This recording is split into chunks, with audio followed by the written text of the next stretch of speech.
দর্শক, বারবার যে ঘটনাটা আপনাদের সামনে আনতে চাই সেটা হচ্ছে নারী নির্যাতন, নিপীড়ন, ধর্ষণ, এই ঘটনাগুলো।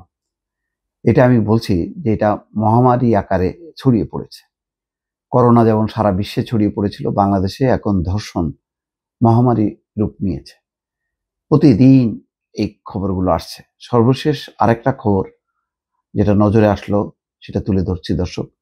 সেটা হচ্ছে নেত্রকোনায়। কি হয়েছে সেখানে? তরুণের বিরুদ্ধে ধর্ষণ চেষ্টার অভিযোগ, বাড়িতে তালা লাগিয়ে দিলেন গ্রামবাসী। গ্রামবাসী ভালো করছে এটা।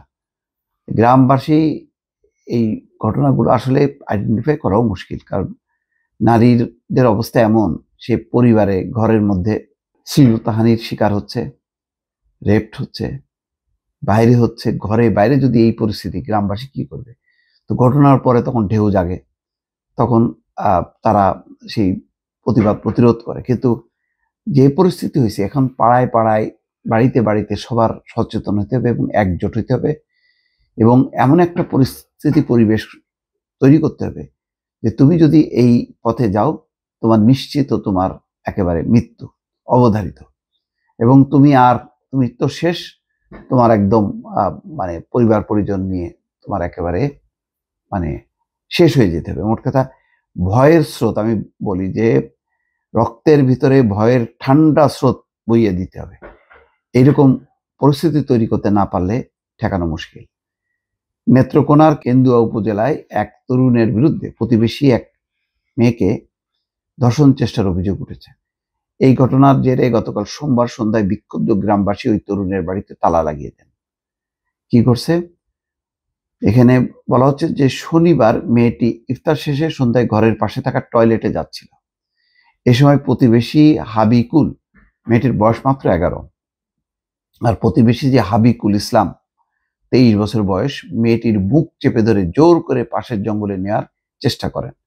মেয়েটির চিৎকার শুনে তার মা এগিয়ে আসেন। তাদের ডাক এবং চিৎকারে আশেপাশের লোকজন ছুটে এসে হাবিবুলকে ঘিরে ধরেন। তবে তিনি কৌশলে পালিয়ে যান। পরে হাবিকুলের পক্ষ থেকে গ্রামের কয়েকজন বিষয়টি মীমাংসার চেষ্টা করেন এবং বিষয়টি কাউকে না জানাতে ভয় দেখান। তবে ওই ঘটনা জানাজানি হওয়ার পর গতকাল সন্ধ্যায় গ্রামের মানুষ অভিযুক্ত হাবিকুলের বাড়িতে গিয়ে ঘরে তালা লাগিয়ে দেন।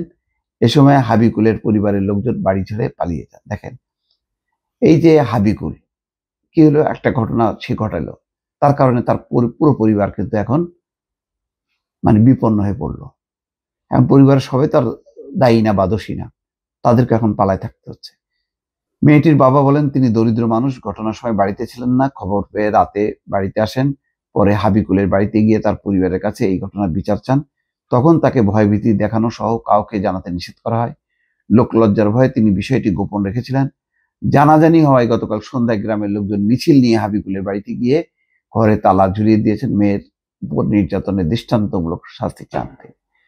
দেখেন, পরিবার চেপে গেছিল, কিন্তু জানাজানি হওয়ার পর গ্রামবাসী এটা মেনে নেয়নি।